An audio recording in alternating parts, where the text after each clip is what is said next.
Elsie Jensen here. Today we are going to make this creamy bean and sausage soup with a pastrami sandwich on our leftover challah bread from last night and some pumpkin cream cheese muffins. So let's start by getting our sausage cooking up for our soup.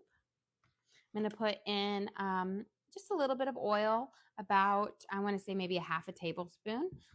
With Italian sausage is what we're using, mild Italian sausage. You don't need to add too much oil because it is an already fattier meat. But we're going to add this all in there so that it can start to saute up, and we'll add just great flavor. So I've got, this was 4, sausage links, so about a pound of Italian sausage. And I just kind of decase them. And now I'm going to just kind of break them up so they can saute up and start cooking.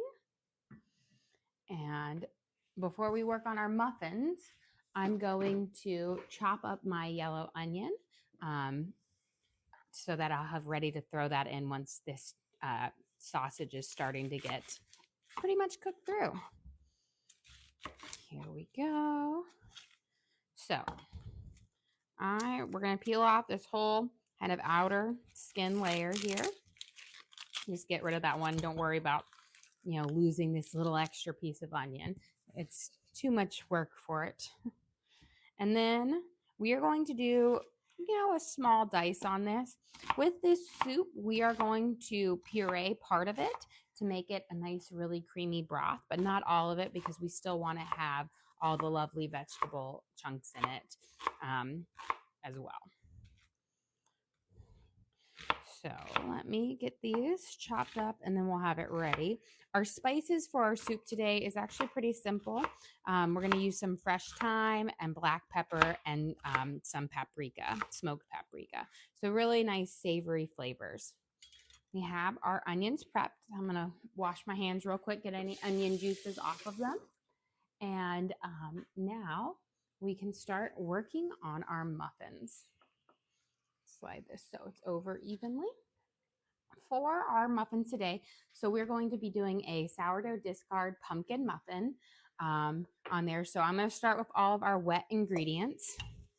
We're going to start with 1/4 cup of melted butter, which is 1/2 stick. I'm going to add this in here.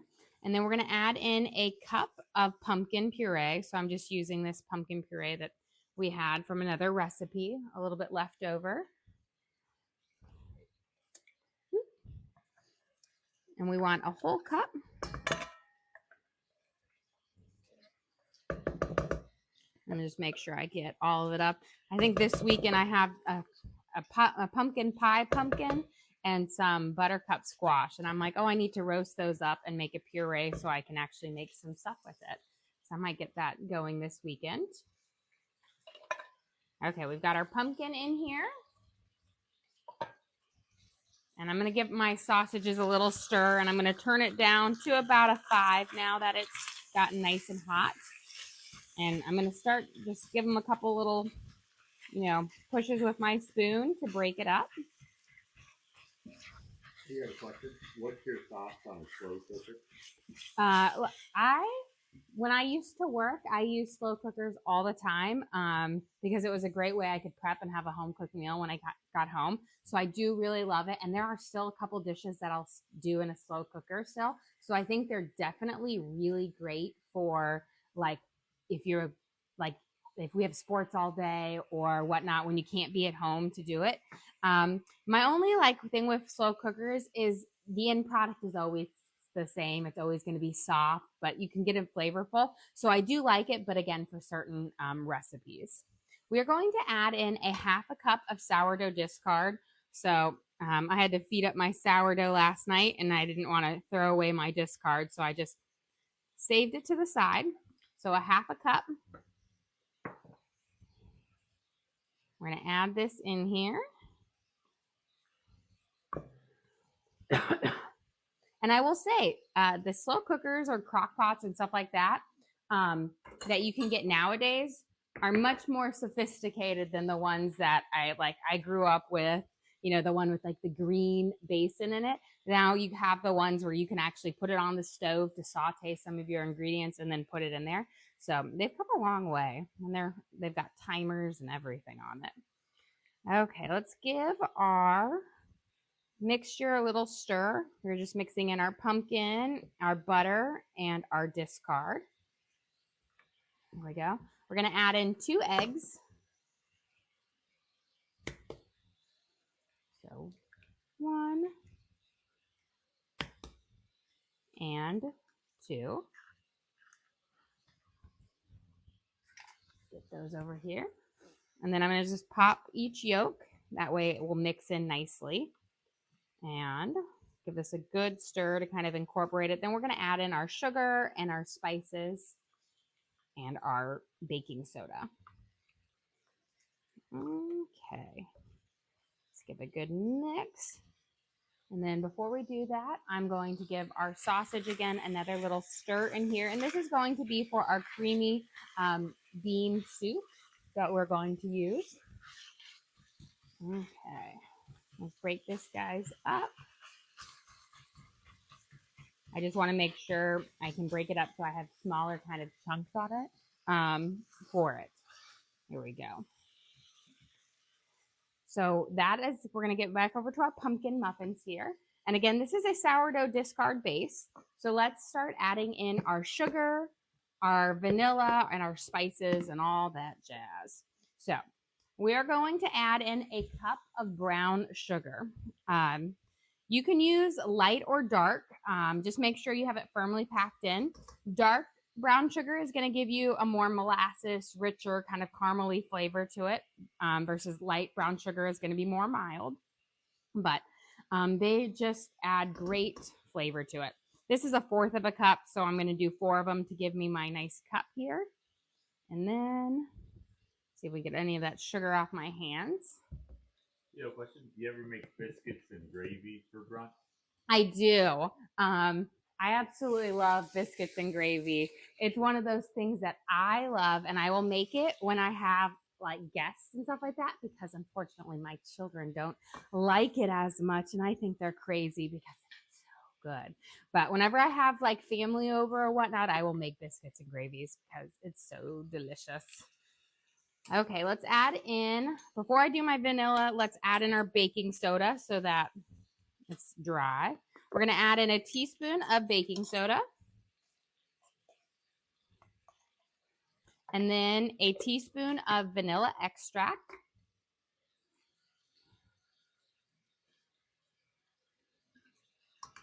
And then a tablespoon of pumpkin pie spice. And you want all of this in there because this is really going to give you that just really flavorful pumpkin muffin. And if your pumpkin pie spice is from the previous year, you might need to use a little bit more. Spices, while they don't go bad, they do get more bland with time. So if you have older spices, you might need more to get that same flavor for it. But we've got a whole teaspoon or a whole tablespoon of pumpkin pie spice in here. So let's get these mixed up. Get it in there, and then we'll add in our salt and our flour, and we'll have the base part of our muffins made. Here we go. And I'm going to add in a 1/2 teaspoon of salt. Now, I use salted butter, so if you were to use unsalted butter, you might want to add a little bit more. You don't need much. Do a quick stir, and then I'm going to give my sausage a little stir because I think it's going to be about time for me to add those onions in to let them start to kind of caramelize and bring up this flavors. There we go. So again, I'm just going to use my little silicone spatula here to kind of break up some of those really bigger pieces of the sausage because you don't want them too big because you're going to be eating them with a spoon. Okay.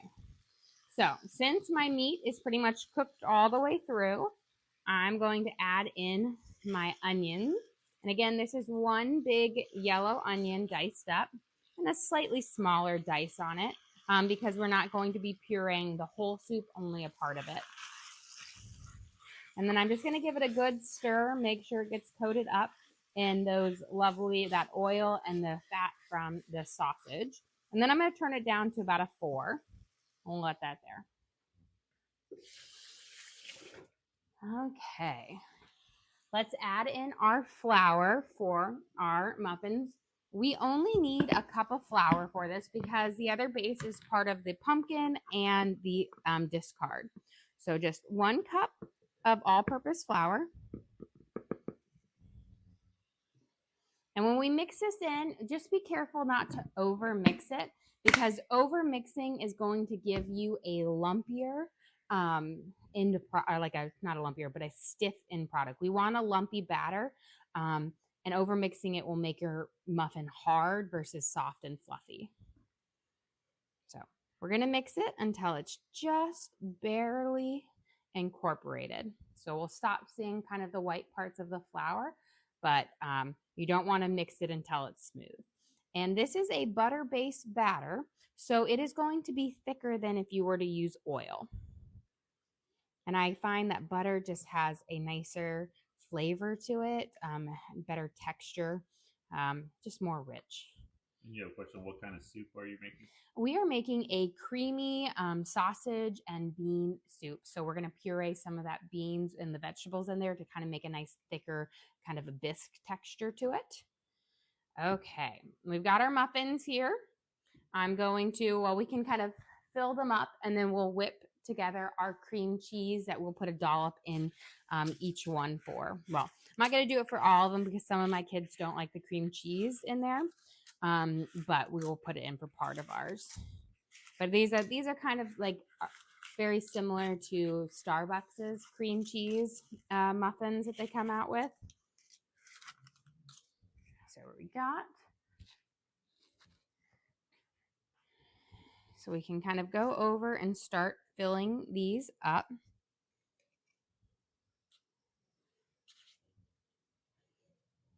And I'm just going to go over and put, a little scoop in each one, and then we will come back and even them out. You want to fill them up to the top.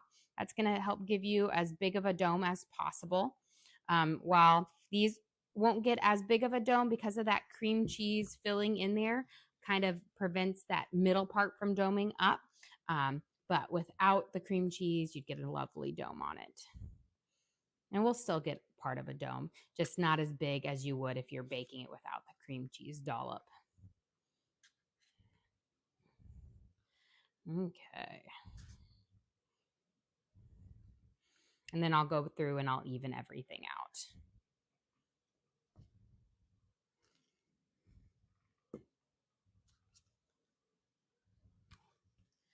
There we go.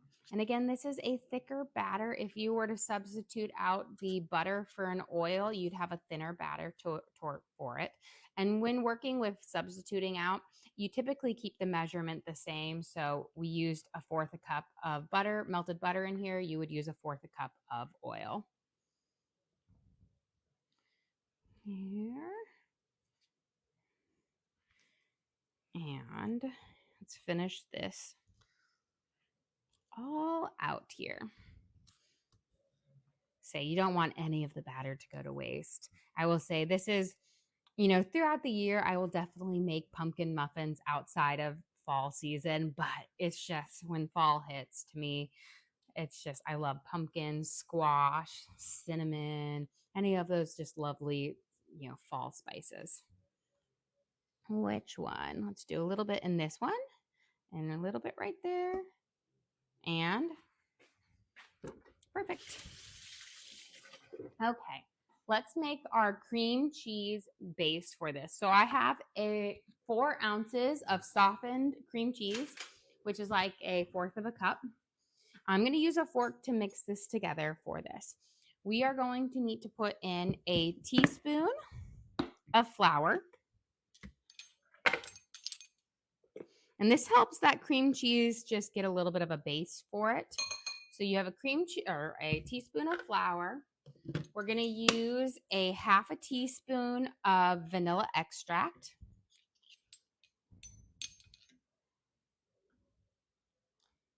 And here we go. And then I'm going to grab my sugar right over here.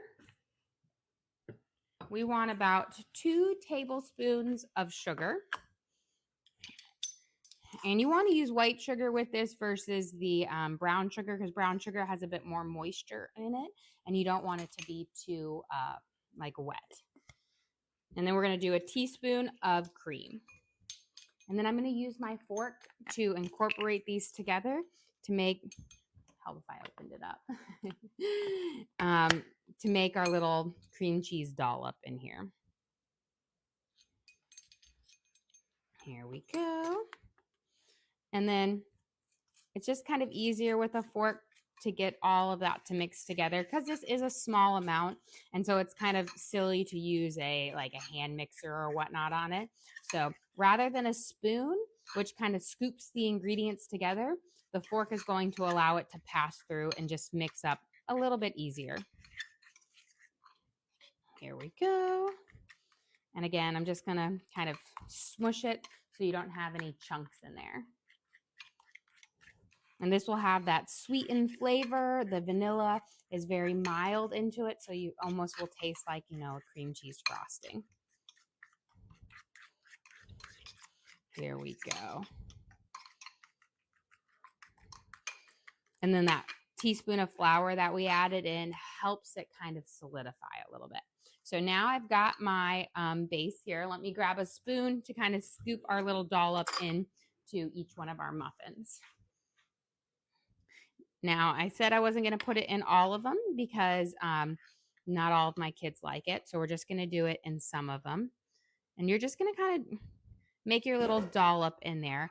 And I'm using just a small kitchen spoon. And then I just will push it down there. And as it bakes and that butter kind of remelts and gets more liquid, it will sink down a little bit and then your muffin will kind of scoop over it.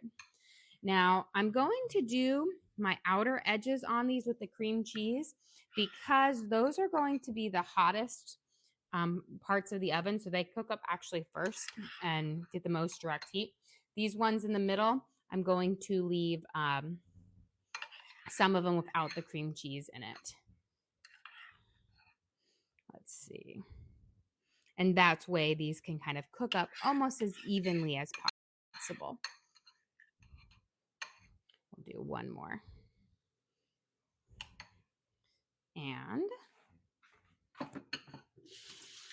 wash my hands just a smidge.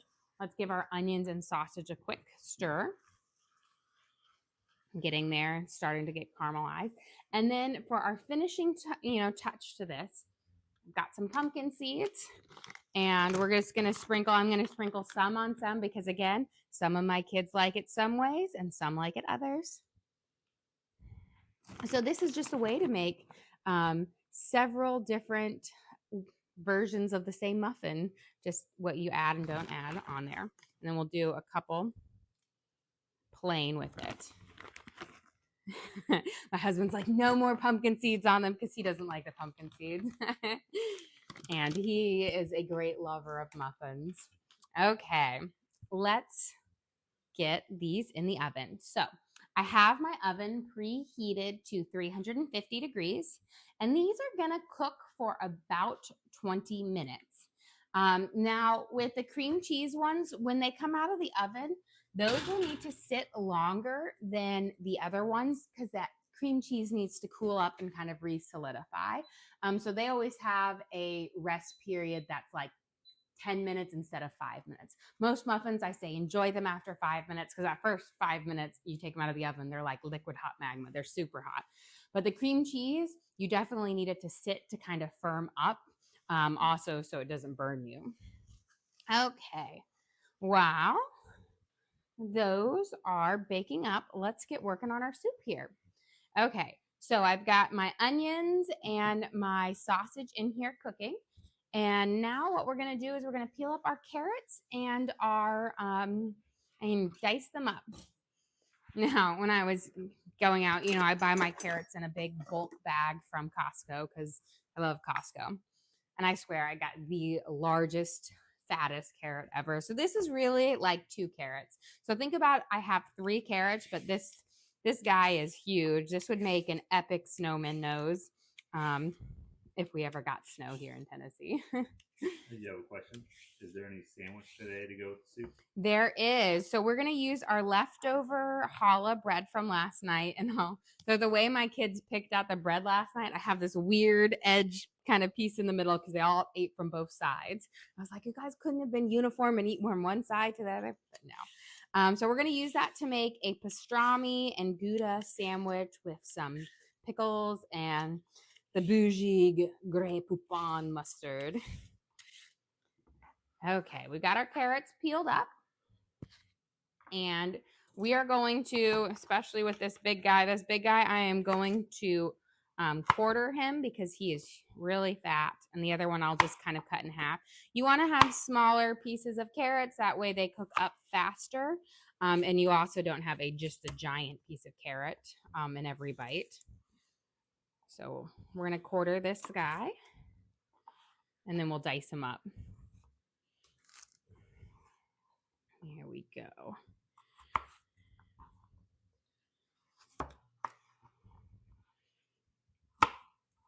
And then we'll get these in there tossing and starting to cook up.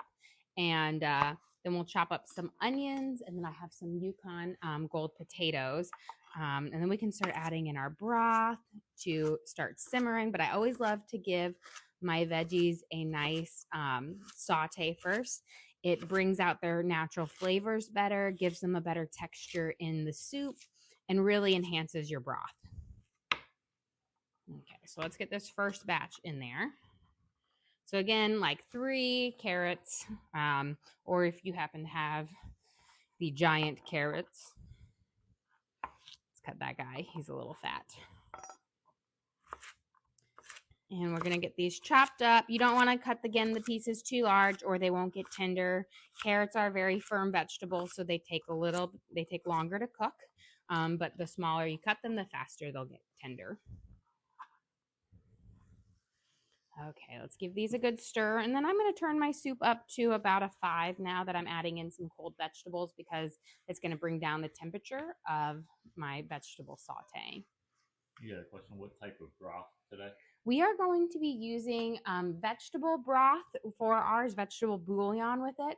But we're also going to be adding some cream in, and we'll have our beans. But what we're going to do is we're going to puree it all together to really bring out this just like lovely flavor. Not all of it, half of it to make it. So you'll have the texture of our vegetables and part of it, but you'll also have like a thicker broth. So it's going to be like a stew.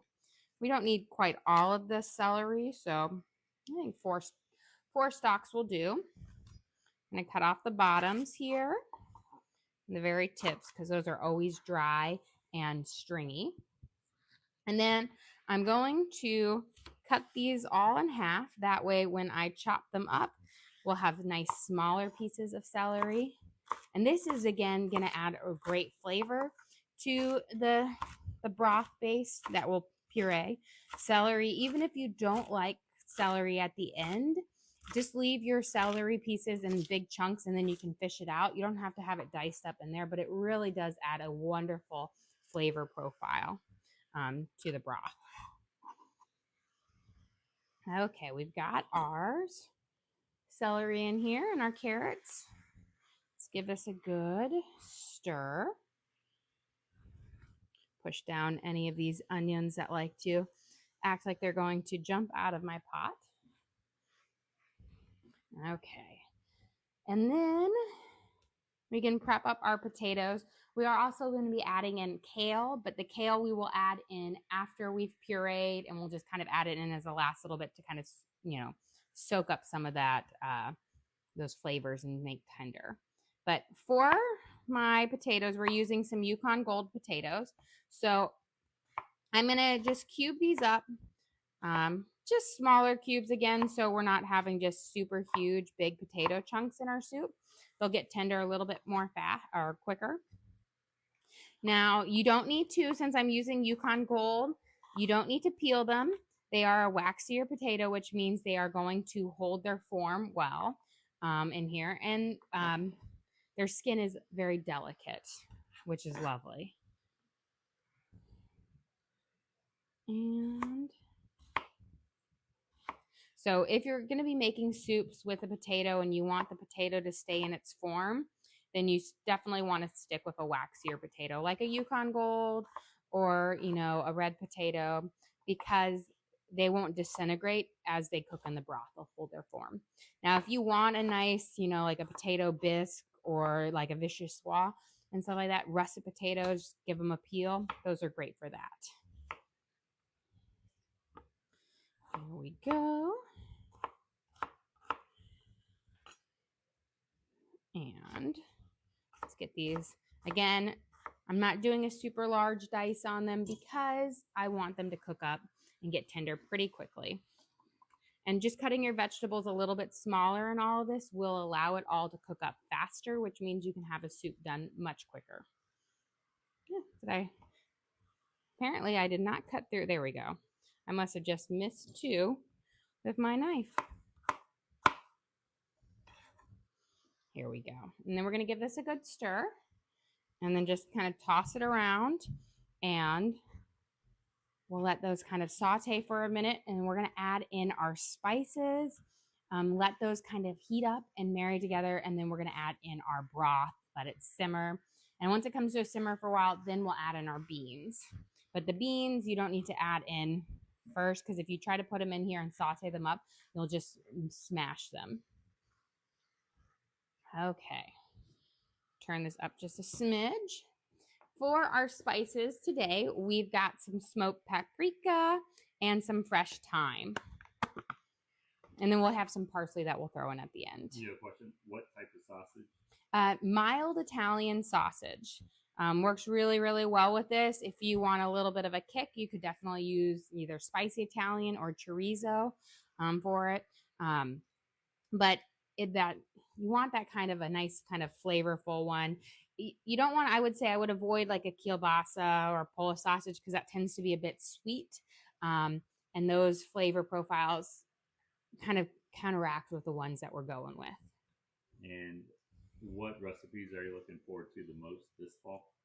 Let's see. I'm going to make my ravioli, and I'll make my basic one, but I really love making my butternut squash ravioli with brown butter, because it reminds me of this dish when I think it was in middle school. So every year my mom, because she always had a business trip on my birthday, she'd always take me with for her business trip. And then, and so she was always in DC a lot. And there was this Italian restaurant there we would go to. And we went there one year, and every time I went there back there, we go back. But they had this wonderful ravioli, and it was a butternut squash ravioli with a brown butter and sage sauce, and then some sauteed sausage on it. And I've recreated that dish, and it is so good because it just screams fall. Those just lovely, flavor profiles. So I'm going to make that, and I'll do that at the same time I make my regular ravioli. So that's on my one to do. So I really love that. Honestly, pumpkin muffins, pumpkin bread. And this you might call me crazy. I do not like pumpkin pie. So I will make a pumpkin pie closer to Thanksgiving for, my family and whatnot. But I do not like pumpkin pie. So it only gets made once a year here. But almost every other pumpkin dish you can think of, I will make. Okay, let's get our thyme minced up here. We've got about, I want to say half a tablespoon of fresh thyme. You could use about a teaspoon of dried thyme if you wanted to. And then we're going to put in our smoked paprika. This is going to turn when we puree it. It's going to give it more of a reddish hue. And we're going to add in about a teaspoon and a half. So I'm going to give it a good couple of shakes over here for this. Now, paprika is a very mild spice. It has beautiful coloring, but it is nice and mild. So it's not spicy. Don't think because you see that it's red, it's spicy. It's not. It is a very mild but savory. And smoked paprika just has a bit more of that kind of an earthy flavor to it. Have you ever made homemade ramen? I have not made homemade ramen noodles. Now, I've made homemade ramen the soup, but I keep saying I want to learn how to make homemade ramen noodles. I've just never really it's really so much easier, convenient to buy it. But I do love ramen. It is just so delicious. It was one of those things where I can't remember which one of my pregnancies I craved it nonstop during, and I feel like I ate it every other day. I'm gonna add in about a teaspoon of black pepper here. We'll give this again just a second to kind of start to saute up here. And then we're going to add in 4 cups of water and then a big scoop of vegetable bouillon. Now, the nice thing with starting our sauteing of our vegetables, we are already starting the cooking process. So they don't need to cook as long. And by sauteing them, you're going to have just a much better end product because those flavors from the sauteed are going to really allow them to come out and just be amazing. So I start with just adding 1 cup of broth in or water in right now. And then I'm going to make sure that I scoop all the way around, essentially scraping at the bottom of my pan for any spices that may have stuck to the bottom or bits, because those are, again, are going to add just wonderful flavor to our broth. I never like to just flood it all at one time because that essentially just brings the temperature down and it doesn't allow them to come together well. So we do about a cup at a time. And we are going to add or stir again and just kind of keep mixing it around. And then I'm going to try to make sure I push down everything. And now add our 3rd cup in. And it might seem silly because it's just you're essentially adding it all within the same like 2-minute time period. But it's really important because it allows, if you put it all in one time, it just kind of floods it and you don't get to like mix it together, and it doesn't allow the spices to just marry into the broth. What happens is those spices then just come right up to the top. Here we go. And now our last bit. And right before we puree it, we're going to add in a little bit of cream. And so with the blended, the beans in there and the vegetables, that will add in, like make it nice and creamy. Now let's add in our big scoop of our vegetable bouillon. And I use this in place of just using a vegetable broth or like a chicken broth, because you can add more flavor than you need to add liquid. So again, just a big spoonful, like a kitchen spoonful. It's like around a tablespoon or so of our vegetable bouillon. And this is going to replace the need to add any extra salt.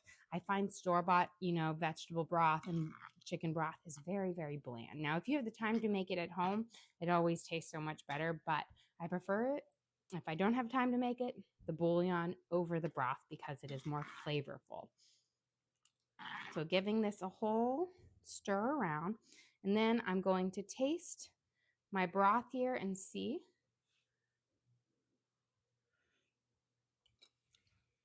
Delicious. And you can taste that nice smoky paprika flavor to it on here. Okay, let's get I'm going to say, we're not going to prep up that. Let's start working on our sandwich.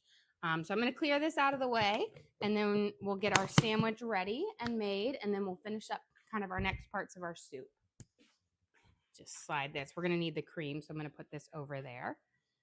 And then, because I'm a very messy chef, I'll wipe down my counter just a little bit. Here we go.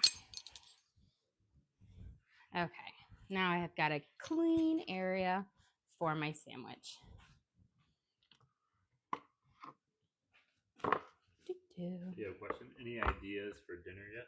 So I'm thinking about it. Thinking about salmon, because I bought a beautiful big fillet of salmon, which I know my husband is jumping for joy back there. But I also just found out my younger daughter's soccer practice is canceled, which means I have a little bit more freedom and time. So I might do something else, something that requires a bit more time or prep. So my thinking cap is on. So we'll see. Okay, so this is, I told you my kids like ate our challah bread so funny last night. Instead of just eating from one side, they came at it from all angles. There's even a small chunk over there that was separate. So we're going to turn this into our sandwiches today. So this is my quick challah bread. It's so soft. We did a garlic, salt, and Parmesan kind of crust on it, so that will add nice flavors. And I'm just going to cut it right down the middle in half, and we'll make one really big sandwich, and then I'll cut that up. You have a question? What temperature and how long for the muffins? The muffins, 350 for 20 minutes, and I believe there's like 3 or 4 minutes left on it. Okay, so we got our Grey Poupon, we got our dill pickles. Let me grab my cheese grater because I realized, or my cheese, I guess it is a grater of some sort, a slicer. Here we go. And we're going to start by putting just a little bit of our mustard on our sandwich. This is really going to counteract with the pastrami. Pastrami is a spiced meat, and it's not sweet necessarily. So, like, if you've had corned beef before, it's kind of got that salty flavor like corned beef, but a little bit more of a spice in it, like a summer sausage. It's really lovely, but I like to just kind of jazz it up. Now, we're not super big mustard fans, but a little goes a long way. So I've got a nice kind of little tiny small amount on here. You have a question? Is the recipe posted for that bread? For the quick challah bread, I have made that a recipe for everybody. So that one was a freebie I posted, I want to say maybe beginning of summer or whatnot. I can't remember, but it is there. You'll have to do some digging, but it is a lifesaver. Now, that loaf that I have posted is a big one. So it makes two smaller, like 2 loaves that I have in there. So sometimes I do my big one for my whole family, and sometimes I do a smaller one for it. So that one's for my big one, which you can make, if I use my big sheet and a half, it's like a loaf this big, or you can make 2 small loaves with it. Okay, let's get our Gouda, because it is a good cheese. I feel like you just have to say funny puns when you're using Gouda. Now, I grew up eating Gouda cheese because we always had it on our Swedish smorgasbord. So I'm actually going to peel off a little bit of the wax because I've been peeling it out in the middle and it gets a little bit harder. When you peel off the wax from it, this first few slices up here on top are going to be dry and hard. So you're just going to have to toss it because that's just where it is, where the wax come from, seals it in. So it doesn't have a great texture. Now, if you were my grandfather, you would have eaten it because you would not have wasted it. But I feel like I can give up a slice of cheese. And turn this down to about a 5 now because it's got a good boil here. And then we're just going to slice this, and we're going to make our nice little layer on here. Now, Gouda, if you've never had it before, it's a semi-soft cheese, so it's not super firm. It's not like cheddar cheese, which is harder. So it has a pretty good melting point. So it's great for, using in mac and cheeses and grits and putting on like grilled cheeses. But it is lovely. It has just a very mild flavor to it, which I feel like works really well, and it accompanies stronger flavored meats. So slide this down here. And I'm just going to make sure I have a thin layer on both sides. Okay. And we'll wrap this guy back up. And we'll have cheese for another day. And then I've got some good old spiced beef pastrami. Before we add it on, let's go check out our muffins because they're calling our name. Let me grab.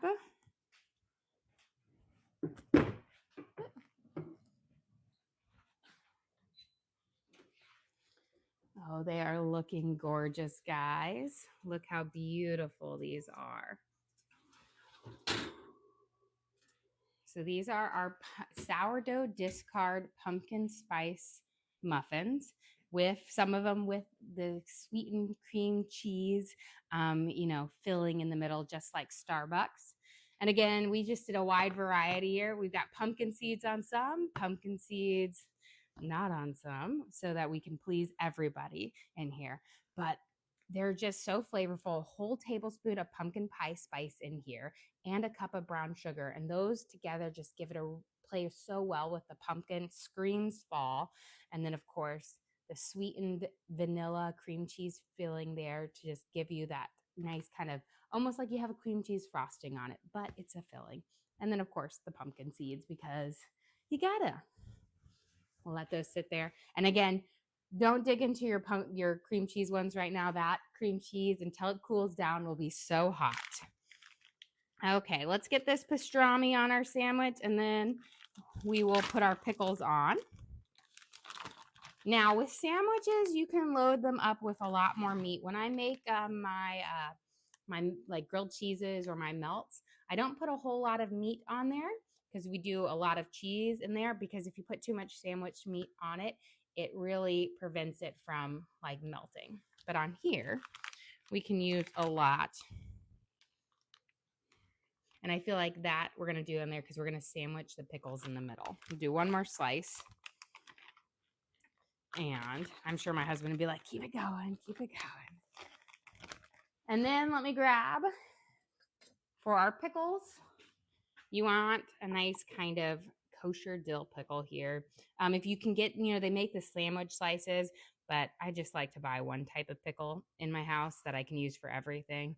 Otherwise, I'll end up with like 20 different jars in there. But I'm just going to cut it a little bit thinner, and we'll put it on there.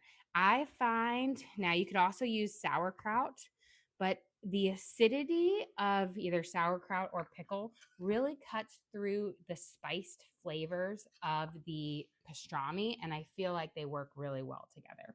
Plus that mustard. So here is our rather ginormous pastrami sandwich here with Gouda and pickles and a little bit of Dijon mustard. And we'll cut it up and serve it, well, when we're ready. But I'm going to cut it down right through the middle. And again, just look at that beautiful sandwich there.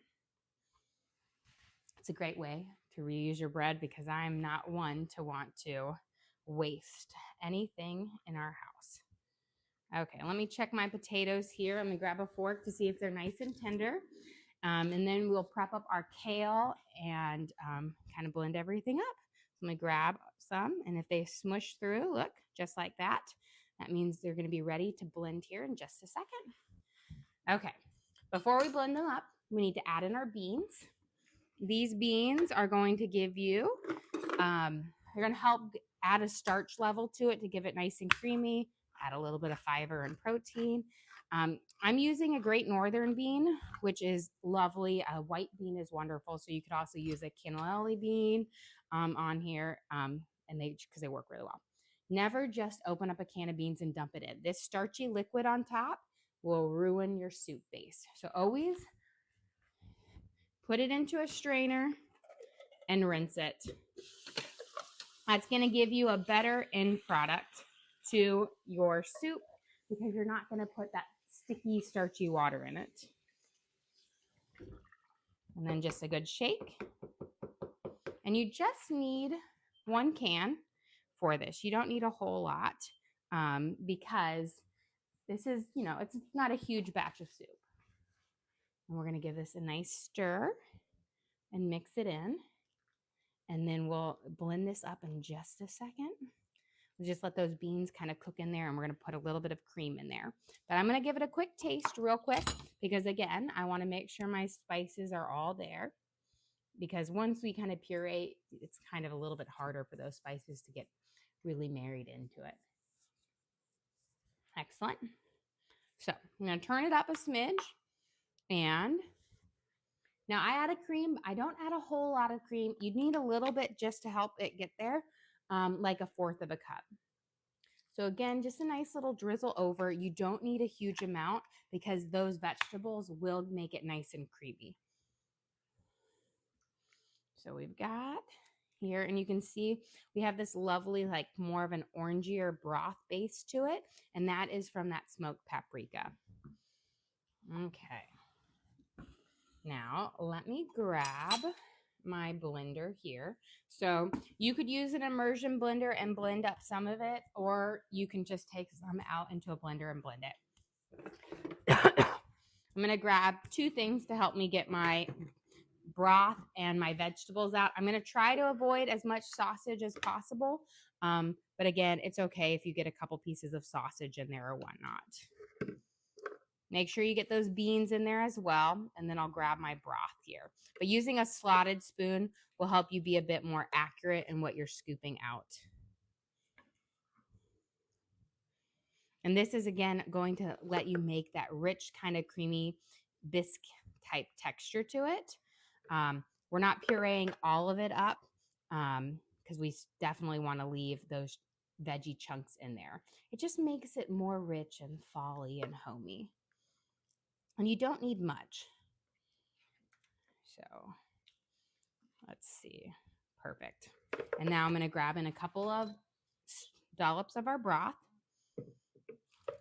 fill it up, and then what we'll do is we'll blend this into a puree, and then we'll mix it back in, and this is going to allow it to get nice and velvety. So one more big dollop here. And then I'm going to put my lid on my Vitamix. I'll put it on here, and then I'm going to put my hot soup button, which will allow it to blend slowly at first, and then after a minute, it's going to increase the speed and blend it pretty high. And then after about a few seconds at it blending high, it's ready to go back in there. Here we go. So now we should have this nice kind of velvety base to it. So nice.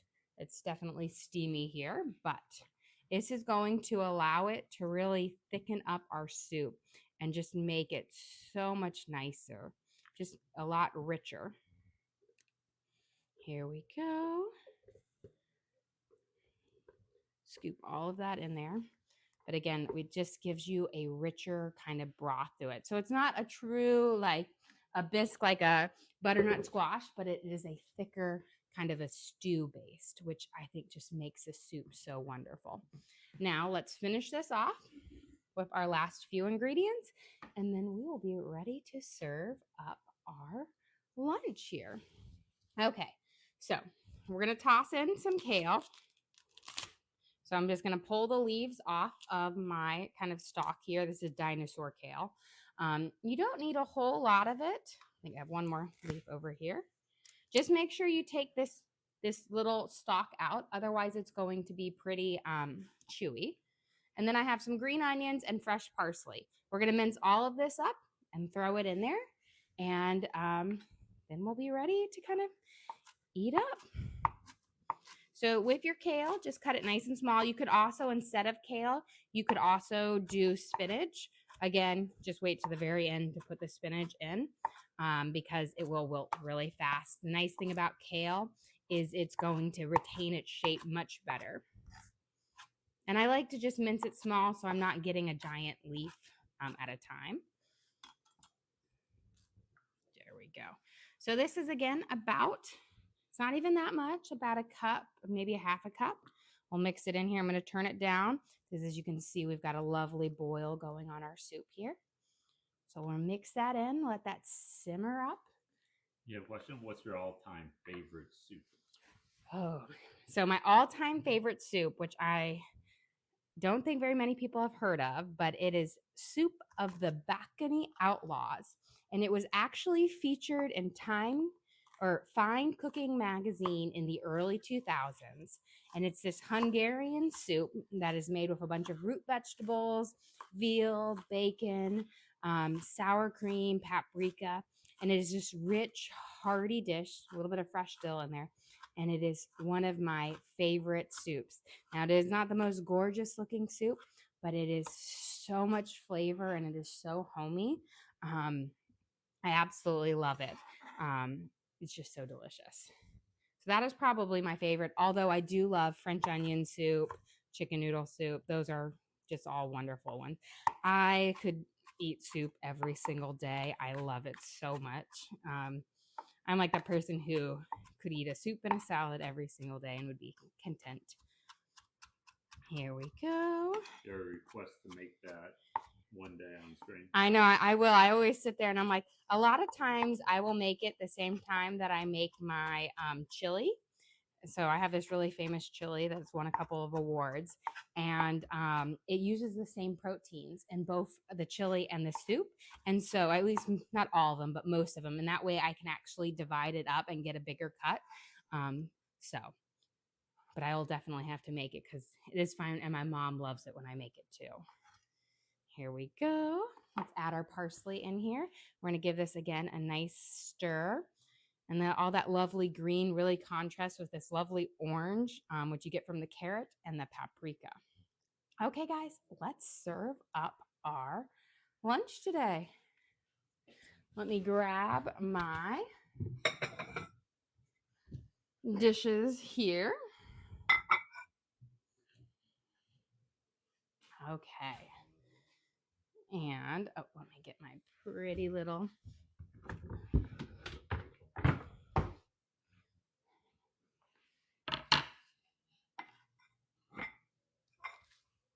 Let me turn off my soup. We'll slide this over here. Okay. For lunch today, we have our pastrami and Gouda sandwich with pickles and Dijon mustard on our homemade challah bread that we baked up last night.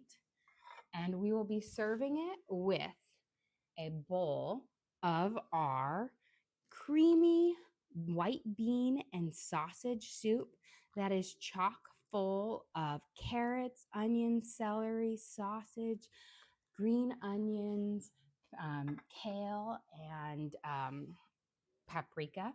And then, of course, we will be serving it with one of our delicious homemade sourdough discard pumpkin muffins with our sweet cream cheese filling for a delicious and homey lunch that I feel like screams fall, because soup and sandwich and a pumpkin muffin, what more could you ask for? Well, guys, thank you so much for joining us here. Don't forget to like and subscribe. I try to do live cooking shows every single day, kind of show you what we're making for our family and hopefully teach you guys something along the way.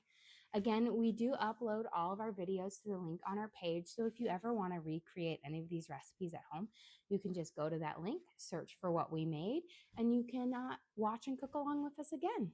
We also have a link to our Amazon storefront that has all of our different cooking gear and gadgets. I've got my cutting boards, I've got my Dutch ovens, my muffin tins, knives, all the different things I use in the kitchen I have in there for you guys to check out in case you're interested. But again, thank you so much for joining us here. Don't forget to like and subscribe.